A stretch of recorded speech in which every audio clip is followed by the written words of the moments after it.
Assalamualaikum warahmatullahi wabarakatuh. Bismillahirrahmanirrahim. Alhamdulillahi rabbil alamin. Wassalatu wassalamu ala afdalil anbiya'i wal mursalin Nabiyyina Muhammadin wa ala alihi wa ashabihi ajma'in. Subhanaka la ilma lana illa ma 'allamtana innaka antal alimul hakim. Rabbi shrah li sadri wa yassir li amri wahlul 'uqdatam min lisani yafqahu qawli. Hadirin,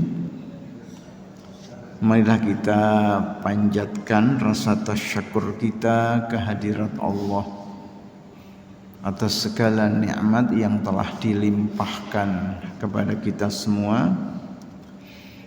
Allah Subhanahu wa ta'ala masih berkenan memberikan kesadaran, memberikan kekuatan untuk tetap, untuk istiqomah di dalam ketaatan kepadanya. Mudah-mudahan semua amal ibadah kita diterima di sisi Allah Subhanahu wa ta'ala.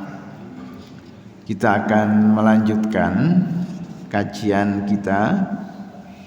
Kalau sebelumnya kita sudah membahas Quran surat Luqman ayat 12 sampai ayat 15. Sekarang kita lanjutkan pada ayat 16 dan seterusnya. A'udzu billahi minasyaitonir rajim.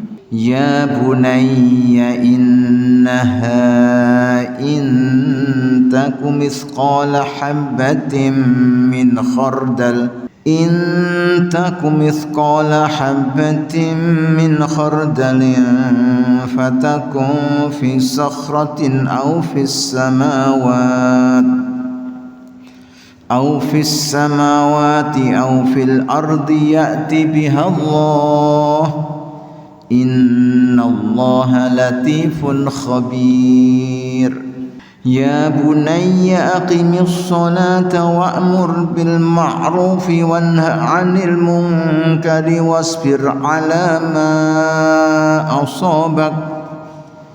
Inna dzalika min 'azmil umur. ولا تصعر خدك للناس ولا تمشي في الأرض مرحا إن الله لا يحب كل مختال فخور واقصد في مشيك واغضض من صوتك إن أنكر الأصوات لصوت الحمير.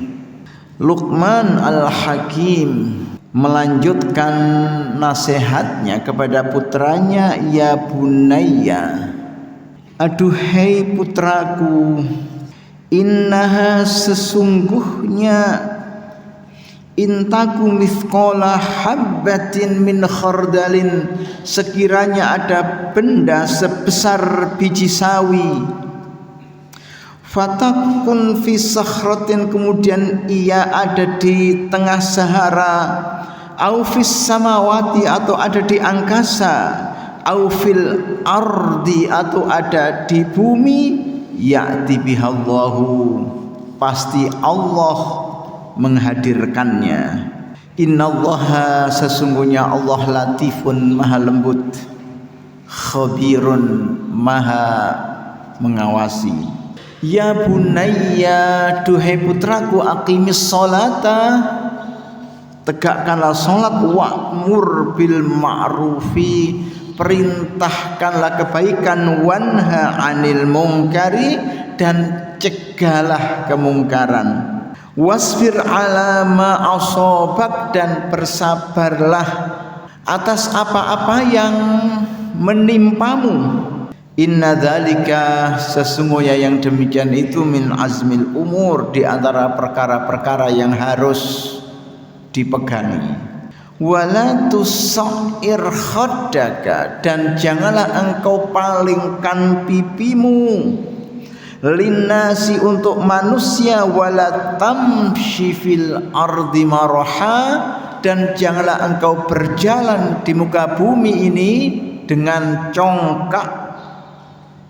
Innallaha, sesungguhnya Allah, la yuhibbu, ia tidak mencintai kulla mukhtalin fakhur, tiap-tiap orang yang sombong dan membanggakan dirinya. Waqsid, dan wajar-wajarlah fi masyika, di dalam cara berjalanmu. Waghdud, dan tahanlah min sautika, dari suaramu. Inna angkarol aswati, sesungguhnya suara yang paling dibenci, la sautul hamir, adalah suara keledai. Ya tentu ini adalah perumpamaan yang akan kita jelaskan bersama-sama.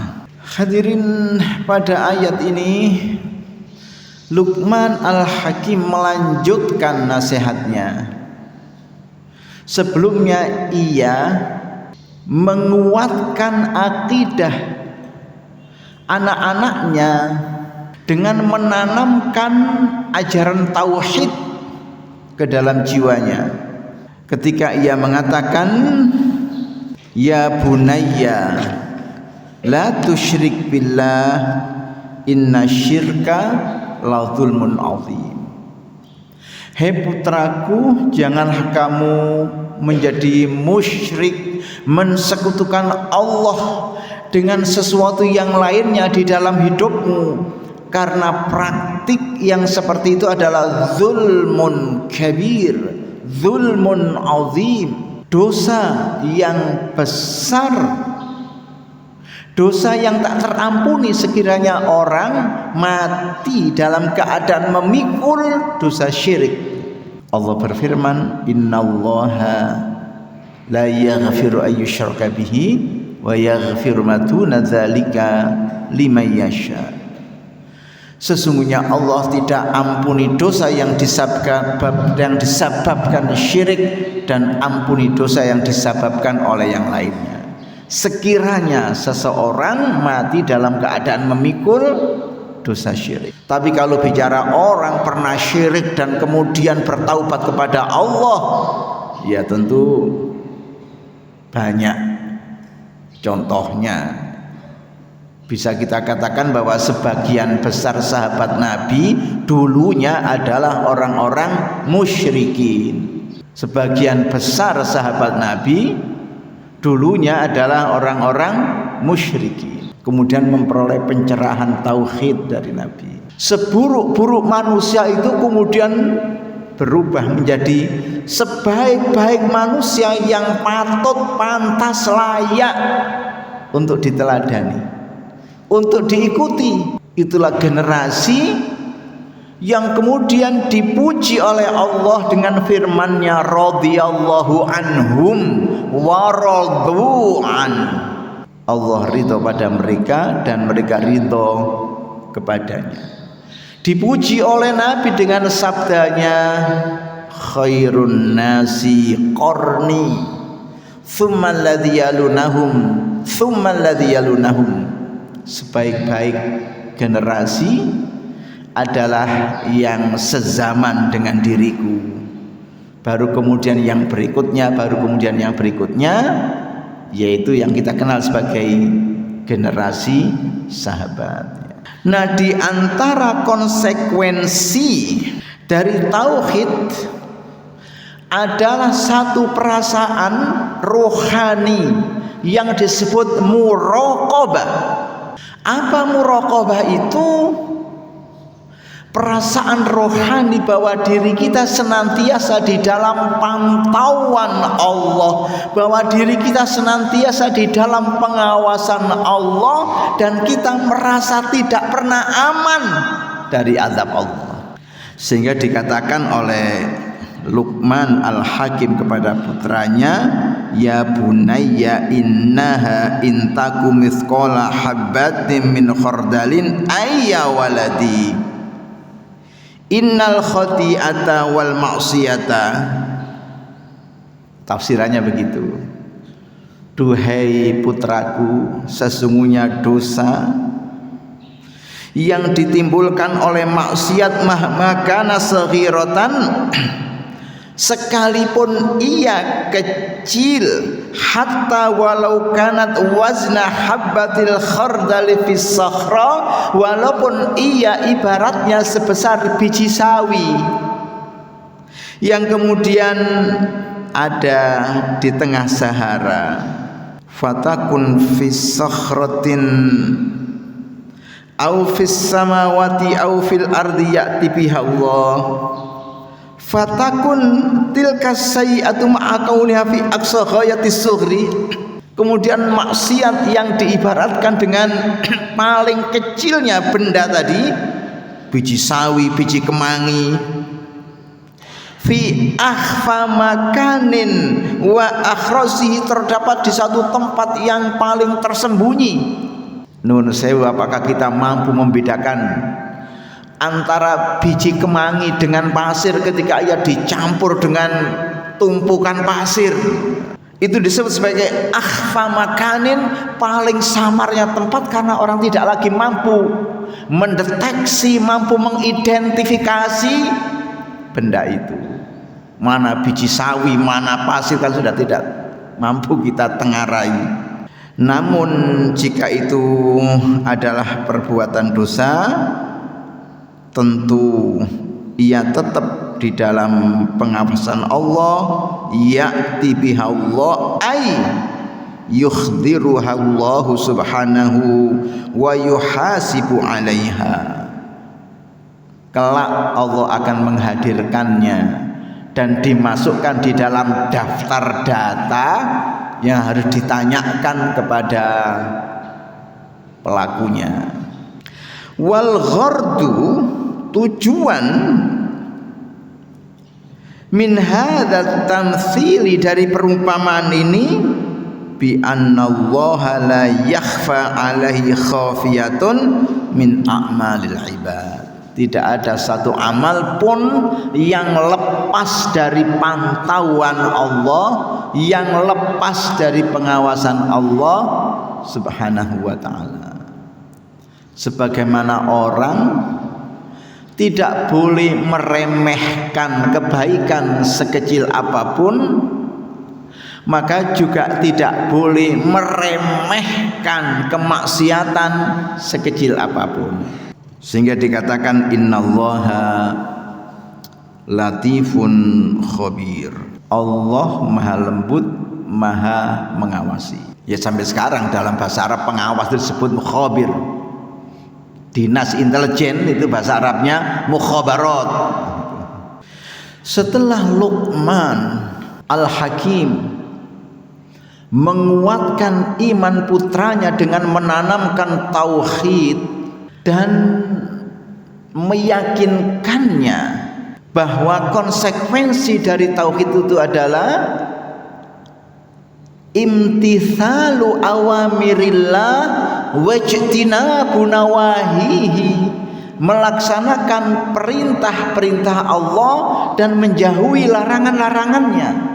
Ia lanjutkan nasihatnya, ya bunayya aqimis shalah, duhai putraku, tegakkanlah sholat. Perintah sholat di dalam Al-Quran senantiasa menggunakan redaksi aqama yuqimu, yang secara harfiah memiliki makna menegakkan, bukan fa'ala yaf'alu yang memiliki makna mengerjakan. Luqman tidak mengatakan ya bunayya if'alis shalah, tapi mengatakan aqimis shalah, tegakkanlah sholat, bukan kerjakanlah sholat. Tegakkanlah sholat, aqimis shalah, bukan kerjakanlah sholat, if'alis shalah. Di antara rahasianya ay hafidh ala sholati fi awqatiha wa bi khusyu'iha wa adabiha. Di dalam aqimis shalah ada 3 hal yang harus dijaga. Pertama waktunya, kedua khusyuknya, ketiga adabnya. Waktunya tentu as-sholatu ala waktiha. Sholat itu dijalankan, sholat itu dilaksanakan sesuai dengan waktunya. Tentu banyak dalil yang menegaskan betapa dahsyatnya pahala yang diberikan oleh Allah kepada mereka yang menjaga sholatnya di awal waktu. Wa bi khusyu'iha, yang kedua adalah menjaga kekhusyuannya. Hadirin, kalau kita bicara khusyuk berarti itu bicara tentang ruhani kita, bicara tentang batiniah kita, yang itu tidak bisa diperoleh dalam waktu yang cepat secara instan, tidak bisa. Butuh riyadhah, butuh latihan. Karena di dalam khusyuk itu ada penghayatan. Penghayatan bukan saja dari sesuatu yang kita baca di dalam sholat kita, yang itu adalah materi dialog kita kepada Allah, materi munajat kita kepada Allah, tapi juga penghayatan segala gerak-gerik kita di dalam sholat. Ketika kita mengatakan subhanakallahumma rabbana wa bihamdika Allahumma ighfirli, atau ketika kita mengatakan subhana rabbiyal a'la subhana rabbiyal azim, itu ada penghayatan dalam setiap kata, dalam setiap kalimat. Lepas dari itu adalah apa yang kita kenal sebagai ihsan. Nabi mengatakan anta'budallaha ka'annaka tarahu fa illam takun tarahu fa innahu yaraka. Engkau beribadat kepada Allah dengan kesadaran rohani seakan-akan engkau bersimpuh di haribaannya.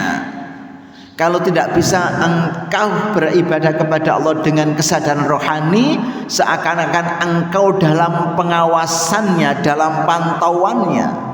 Itulah sebabnya hampir tidak bisa kita ini sholat khusyuk dari awal sampai akhir, dari A sampai Z.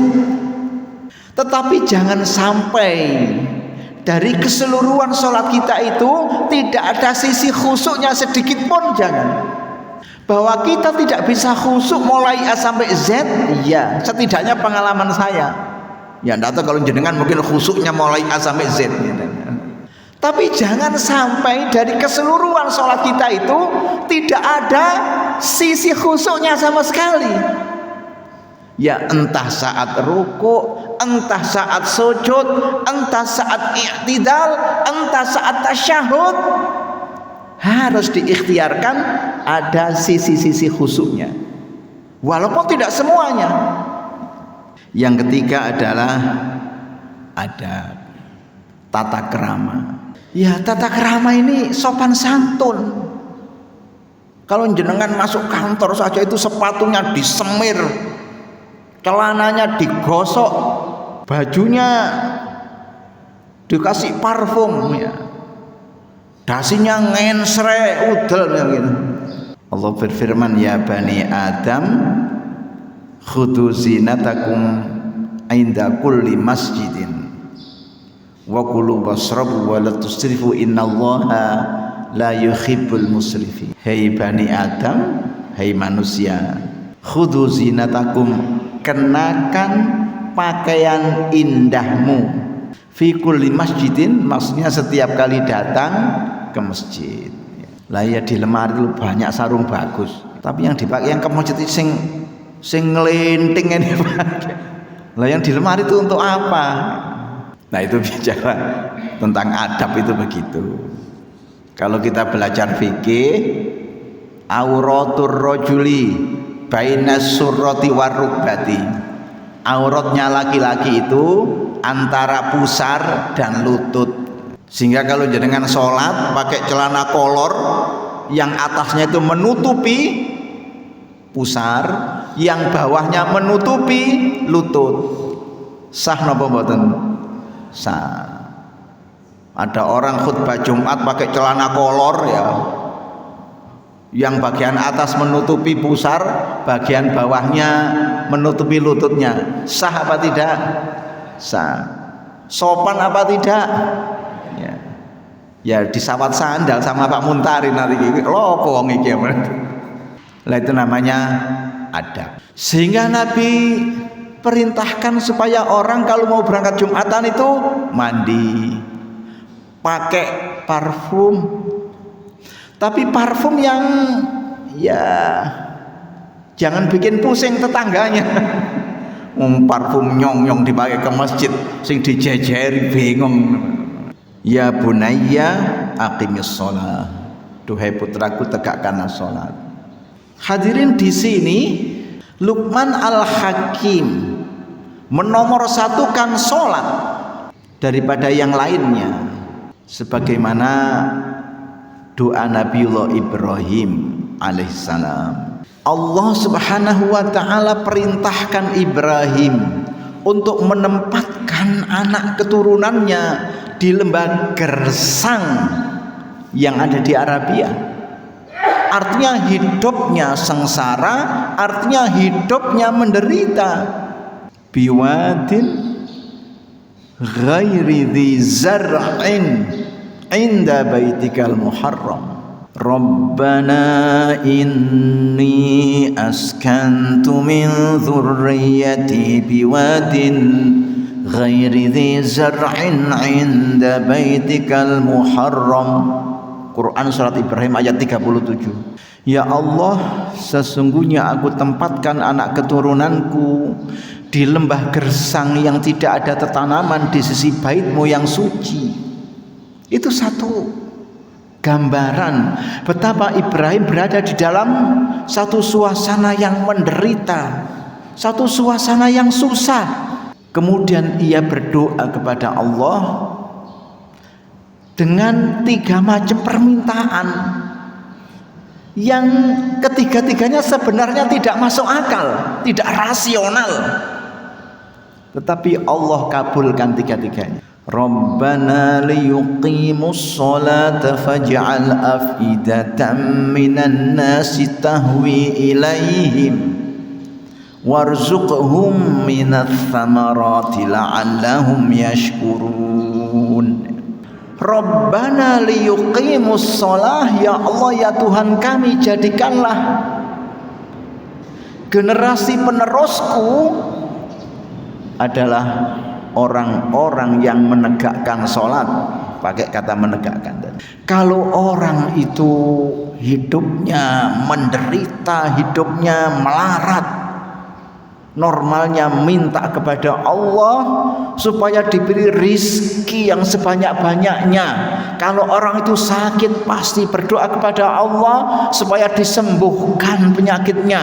Kalau orang itu hidupnya terlilit hutang pasti minta kepada Allah supaya segera diberi kemampuan melunasi hutang-hutangnya.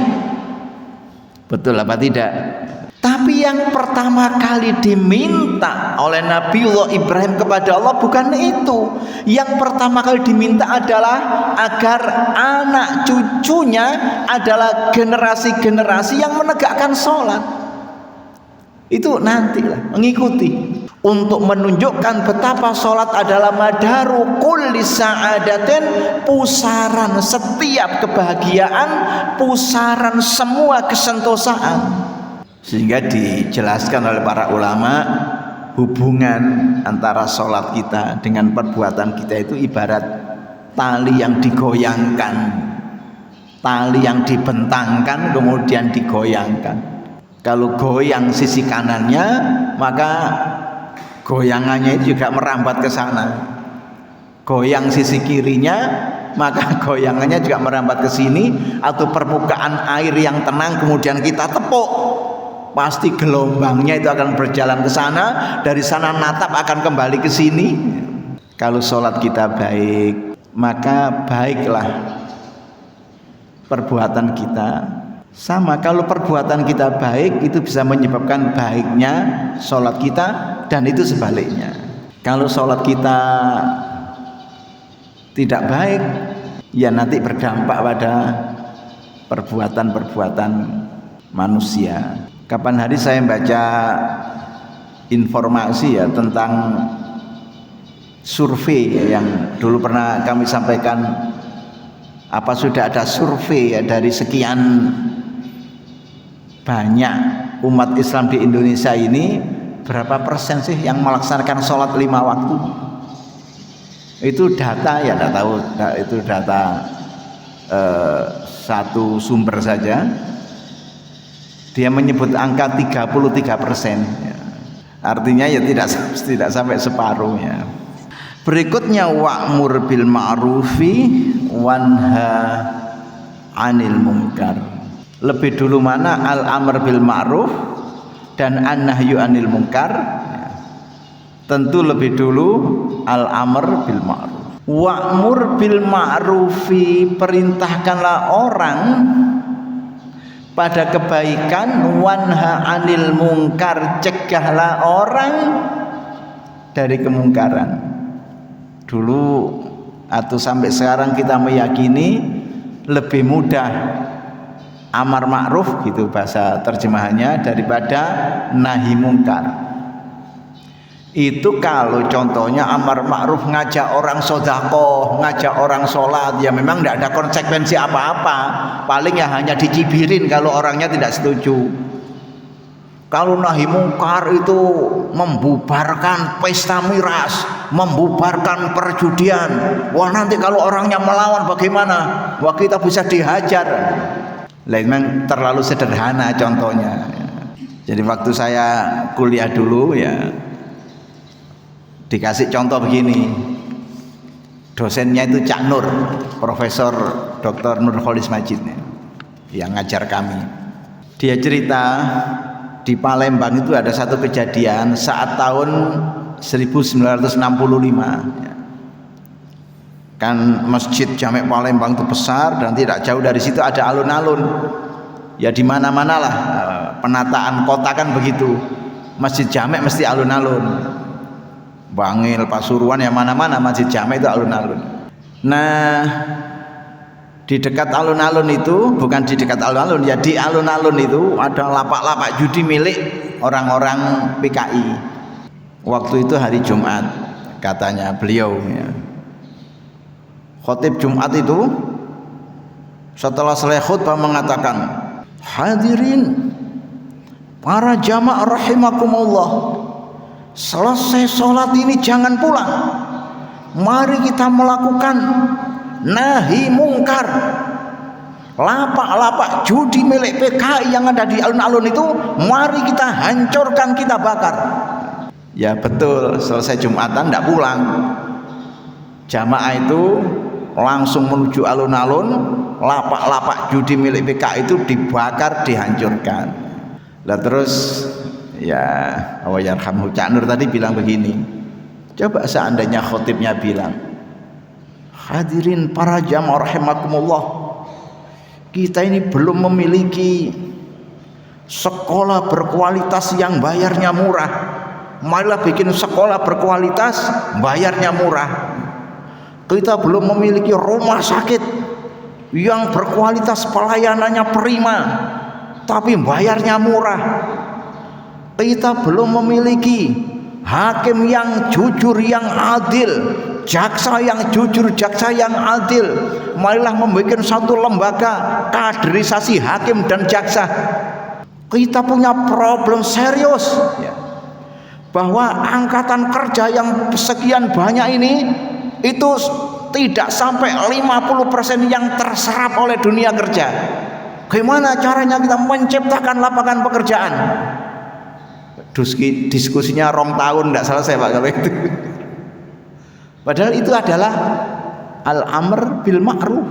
Al-amr bil ma'ruf, menciptakan lapangan pekerjaan, kesehatan yang memadai, menciptakan lingkungan yang baik sehingga melahirkan kader-kader yang berkualitas, hakim yang berintegritas, jaksa yang berintegritas. Jangan sampai korupsi 300 triliun vonisnya hanya 6,5 tahun. Itu sama dengan vonisnya Gus Nur itu yang dituduh menghina ini menghina itu, divonis 6,5 tahun. Sehingga Indonesia ini ibaratnya surganya para koruptor. Enak nemen enak yang disampaikan oleh penyair itu. Kalau di Cina koruptor itu ditembak kepalanya, di Arab koruptor itu dipotong kepalanya, di Korea Utara koruptor dimasukkan ke dalam kolam buaya. Iya betul. Di tempat kita koruptor dipotong tahanannya. Ya enak tahanannya dipotong. Selama tahun, sisa 2,5 tahun. Baik, mudah-mudahan yang kita sampaikan ini bermanfaat ya. Insya Allah kita lanjutkan pada kajian-kajian yang lainnya. Pada penggal akhir dari ayat tadi itu adalah wasbir alama asobak, sabarlah atas apa-apa yang menimpa dirimu. Ai isbir alal mihani wal balaya, bersabarlah menghadapi berbagai macam ujian, berbagai macam bala. Li anna da'iya ilal haq, karena orang yang mengajak orang lain kepada kebenaran, mu'arradun li isolil adza ilaihi, pasti akan menemukan penghalang-penghalang yang menghalanginya ya. Itu tidak bisa tidak ya. Ada istilah sebagaimana para nabi memiliki musuh, maka orang-orang yang meneruskan misi kenabian pasti juga memiliki musuh yang ingin menghentikannya. Aku qauli hadza, wassalamu alaikum warahmatullahi wabarakatuh.